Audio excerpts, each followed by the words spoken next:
स्वागत है आप सभी का हमारे YouTube चैनल से जी ज्ञान पर। दोस्तों, इस वीडियो में हम देखेंगे हिंदी सामान्य ज्ञान का एक महत्वपूर्ण टॉपिक उपसर्ग एवं प्रत्यय, प्रीफिक्स एवं सफिक्स।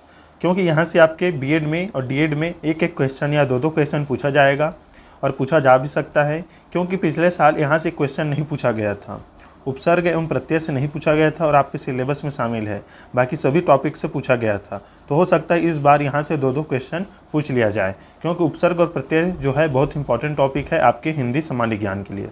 तो देखिए, सबसे पहले इसमें पूछा क्या जा सकता है, आप इसे सुनिए। देखिए, इसमें पूछा जा सकता है कि जो शब्दांश शब्दों के आगे जुड़कर उनके अर्थ में विशेषता लाते हैं तो उसे खाली स्थान कहते हैं। तो देखिए, जो शब्द के आगे जुड़ता है उसे बोला जाता है उपसर्ग, प्रीफिक्स, याद रखिएगा। जो आगे जुड़ता है उसे बोला जाता है उपसर्ग, उपसर्ग। तो देखिए, इसे आप याद रखने की ट्रिक, जो आगे है तो अ है और उ से ऐसे टप के आप इसे याद रख लीजिएगा, और जो प्रत्यय है वो पीछे लगता है, तो इसे प से याद रखिएगा। प्रत्यय जो पीछे लगता है और उपसर्ग आगे, या उपसर्गों को इंग्लिश में प्रीफिक्स बोलते हैं, प्री मतलब पहले, तो इसे याद रखिएगा। चलिए हम वीडियो को स्टार्ट करते हैं। जो क्वेश्चन है उसको देखिए। उपसर्ग का प्रयोग होता है, तो ऑप्शन है शब्द के आदि या आरंभ में। ऑप्शन इसका राइट आंसर रहेगा। जो धातु या शब्द के अंत में जोड़ा जाता है उसे क्या कहते हैं, तो इसे कहा जाता है प्रत्यय। देखिए दोस्तों, इंपॉर्टेंट प्रश्न है दोनों, यही क्वेश्चन में आपको देखने को मिल सकता है, याद रखिएगा। जो आगे जुड़ता है उसे उपसर्ग, जो बाद में जुड़ता है उसे प्रत्यय। प्रख्यात में प्रयुक्त उपसर्ग है, जो प्रख्यात शब्द है उसमें उपसर्ग कौन सा है, तो देखिए प्रख्यात में उपसर्ग है प्र, प्र प्लस ख्यात। याद रखिएगा दोस्तों, कुछ भी अगर आप शब्द को तोड़ेंगे तो दोनों का सार्थक अर्थ होना चाहिए, मतलब एक जो है सार्थक अर्थ रहेगा दूसरा वाला। तो देखिए, ख्याति है या ख्यात है या ख्याति जिसे बोलते हैं प्रसिद्धि, तो ये वो है। तो प्र जो है इसमें उपसर्ग है। अगला प्रश्न, प्रत्युत्पन्नमति शब्द में कौन सा उपसर्ग है, तो देखिए प्रत्युत्पन्नमति। अब यहाँ पर कोई प्रत्यु लगा देगा तो ये गलत है, ये है ऑप्शन बी इसका राइट आंसर, प्रतियुत्पन्नमति। तो जब वो मिलता है इसे शब्द के साथ जुड़ता है तो ये जो होता है प्रति रहता है, याद रखिए, तो प्रति हो जाता है। तो इसका राइट आंसर है ऑप्शन बी, प्रति। प्रश्न है, गमन शब्द को विपरीतार्थक बनाने के लिए आप किस उपसर्ग का प्रयोग करेंगे। गमन को मतलब गमन का आपको विपरीत शब्द बनाना है, उसको विलोम शब्द बनाना है, तो आप किस उपसर्ग का प्रयोग करेंगे। उप दिया है, आ दिया है, प्रति, अनु। तो देखिए इसका राइट आंसर है आ, ऑप्शन भी रहेगा आ, मतलब आगमन, आगमन रहेगा। गमन मतलब जाना, आगमन मतलब आना हो जाएगा, तो ये विपरीत बन गया, तो उपसर्ग रहेगा आ।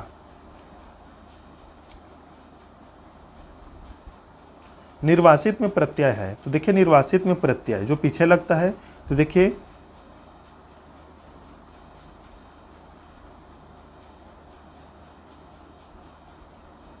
ऐसा रहेगा, निर्वास प्लस इत, तो ऑप्शन डी इसका राइट आंसर है। लेखक शब्द के अंत में कौन सा प्रत्यय लगा हुआ है, तो देखिए लेखक में अक लगा है, ऑप्शन डी इसका राइट आंसर होगा। अनुज शब्द को स्त्रीवाचक बनाने के लिए आप किस प्रत्यय का प्रयोग करेंगे, तो देखिए आ का प्रयोग करेंगे। प्रत्यय जो पीछे लगता है, मतलब अनुज जो होता है भाई होता है पुरुषवाचक, और अनुजा, अनुजा मतलब आ लगा देंगे यहाँ पर हम लास्ट में, तो हो जाएगा स्त्रीवाचक, तो आ का प्रयोग करेंगे, ऑप्शन सी राइट आंसर होगा। शुद्ध शब्द को स्त्रीवाचक बनाने के लिए आप किस प्रत्यय को प्रयोग किया जाएगा, तो शुद्ध को स्त्रीवाचक बनाने के लिए सुता, तो ऑप्शन बी इससे राइट आंसर होगा। स्पर्श शब्दों को विलोमनार्थक शब्द बनाने के लिए, मतलब विलोम शब्द बनाने के किस उपसर्ग का प्रयोग करेंगे, तो स्पर्श्य मतलब जिसे हम स्पर्श करते हैं, अस्पृश्य मतलब जिसे अस्पृश्य, जिसे छूना नहीं है, तो अ को प्रयोग करेंगे। प्रतिकूल शब्द में कौन सा उपसर्ग प्रयुक्त है, तो प्रति है। कौन सा उपसर्ग आचार शब्द से पूर्व लगने पर उसका अर्थ जुल्म हो जाता है, तो देखिए अति, मतलब हम जब अति में आचार जोड़ेंगे तो यह हो जाएगा अत्याचार, याद रखिएगा, तो यह हो जाएगा जुल्म। निम्नांकित में से कौन सा शब्द कृदंत प्रत्यय से बना हुआ है, तो बिकाऊ, बिकाऊ जो है कृदंत प्रत्यय से बना हुआ है, तो ऑप्शन बी इसका राइट आंसर होगा। किस शब्द में आवा प्रत्यय नहीं है? आवा जो है प्रत्यय नहीं है, बताइए दोस्तों। तो देखिए दिखावा में आवा जो है प्रत्यय है, पीछे लगा है, चढ़ावा में भी, लेकिन लावा जो है एक रूढ़ शब्द है, इसे अलग हम नहीं कर सकते। तो ऑप्शन सी इसका राइट आंसर होगा। इनमें कौन सा शब्द समूहवाचक प्रत्यय नहीं है? समूहवाचक प्रत्यय नहीं है। तो देखिए लोग, गण, वर्ग ये तो समूह को प्रदर्शित करते हैं लेकिन प्रेस नहीं करता। तो ऑप्शन डी इसका राइट आंसर होगा। व्यवस्था से पूर्व कौन सा उपसर्ग लगाए कि उसका अर्थ विपरीत हो जाए? तो देखिए अव्यवस्था, अ लगाएंगे तो अव्यवस्था हो जाएगा, तो विपरीत अर्थ हो जाएगा। तो ऑप्शन ए इसका राइट आंसर होगा।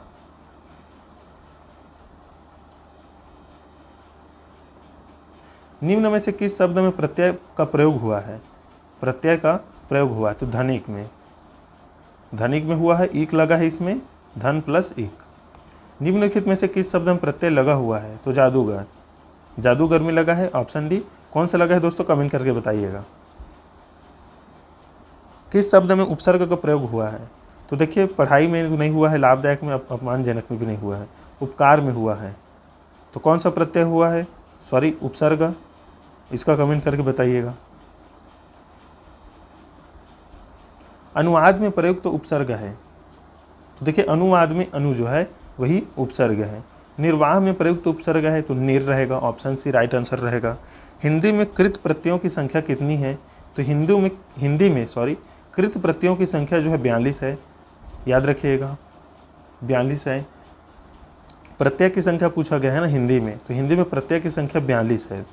और हिंदी में जो है उपसर्ग की संख्या 13 है, याद रखिएगा, ये क्वेश्चन पूछा जा सकता है। कृदंत प्रत्यय किन शब्दों के साथ जुड़ते हैं? तो जो कृदंत प्रत्यय है वो जुड़ते हैं क्रिया के साथ। तो ऑप्शन डी इसका राइट आंसर है। निम्नलिखित पद एक प्रत्यय लगने से बने हैं, इनमें से कौन सा पद गलत है? आपको बताना है। एक प्रत्यय लगने से बने हैं, तो देखिए दैविक, सामाजिक और भौमिक जो एक प्रत्यय से लगे से बना है, लेकिन जो पक्षिक है वो नहीं बना है। तो ऑप्शन डी इसका राइट आंसर होगा। दोस्तों यहाँ से क्वेश्चन जो है आता ही है आपके प्री बीएड या डीएड में, तो जरूर वीडियो को अंत तक देखिएगा। किस शब्द की रचना प्रत्यय से हुई है? अभियोग, व्यायाम या अपमान? तो देखिए इसका राइट आंसर इनमें से कोई नहीं। बेइंसाफी में प्रयुक्त उपसर्ग है तो बे, ऑप्शन ए इसका राइट आंसर होगा। आप बस याद करते चलिएगा, इंपॉर्टेंट प्रश्न है क्योंकि ये जो है एग्जाम में पूछे गए ही प्रश्न है।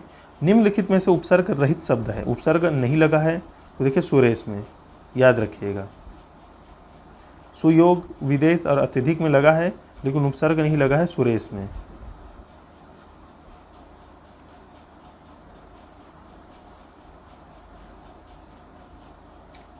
बहाव शब्द में प्रयुक्त प्रत्यय कौन सा है?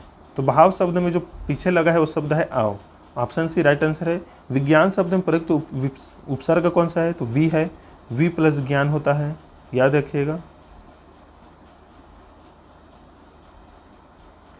चिरायु शब्द में प्रयुक्त उपसर्ग है तो चीर है, याद रखिएगा।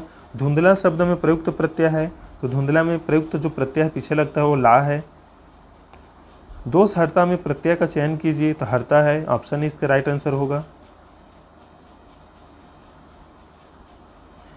किस शब्द में उपसर्ग नहीं है? तो ओढ़ना में उपसर्ग नहीं है। अपवाद में अप जो है, पराजय में पर है और प्रभाव में प्र है, ये उपसर्ग है, लेकिन ओढ़ना में उपसर्ग नहीं है, याद रखिएगा दोस्तों।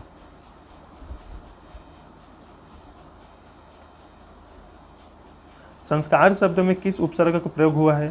तो देखिए संस्कार में जो है सम, याद रखिएगा, संत में जो नीचे में ऐसा विसर्ग रहेगा तो देखिए सम रहेगा इसका राइट आंसर। और ये बहुत ही इंपॉर्टेंट प्रश्न है, क्वेश्चन पूछा जाता है।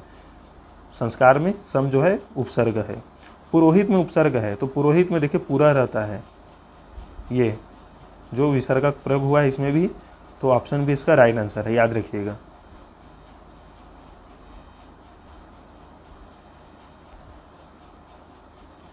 अवनत शब्द में प्रयुक्त उपसर्ग है, तो जो अवनत शब्द है उसमें आगे में लगा है अव, तो ऑप्शन सी इसका राइट आंसर है।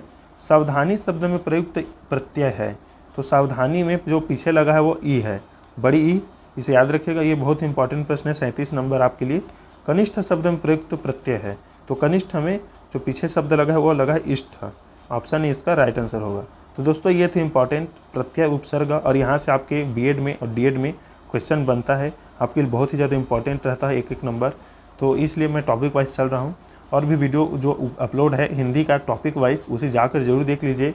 अभी बहुत से टॉपिक बचा हुआ है, लगभग 3-4 टॉपिक, तो उसे भी ज़रूर देखिएगा। आपके एग्ज़ाम तक जो है वो टॉपिक क्लियर करा दिया जाएगा। तो मिलते हैं दोस्तों नेक्स्ट वीडियो में, तब तक के लिए धन्यवाद।